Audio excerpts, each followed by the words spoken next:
મિત્રો, હું અંકુર ગામિત અલ્પાઇન શિષ્યવતી આપ સૌનું ફરી એકવાર સ્વાગત કરું છું. હું અત્યારે ઊભો છું મેકુર ગામની અંદર, જ્યાં અલ્પાઇન શિષ્યનું 333 દેવ ગુવાર કરવામાં આવી છે. આપણી સાથે ખેડૂત ભાઈ છે, તેમની પાસેથી આપણે થોડી ઘણી માહિતી લેશું અને હરેક એવી બાબતો તમારા સુધી અમે પહોંચાડીશું. તમારું નામ?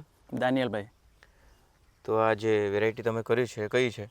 આ દેવ 333 આલ્પલાઇન. કેટલી કરી છે? 250 ગ્રામ. તો આગળ બી તમે કરી હતી? ના, પહેલી વાર પહેલી વાર છે. તો તમારો અનુભવ કેવો છે? અનુભવ સારો છે. પ્રથમ વીણી થઈ ગઈ? હા, થઈ ગઈ. કેટલી નીકળે? 17 કિલો. 17 કિલો પ્રથમ વીણીની અંદર થયા છે. તમે જોઈ શકો છો, હજુ શરૂઆત છે. શરૂઆતના તબક્કાની અંદર તેની અંદર તેનું ફ્રૂટિંગ તમે જોઈ શકો છો.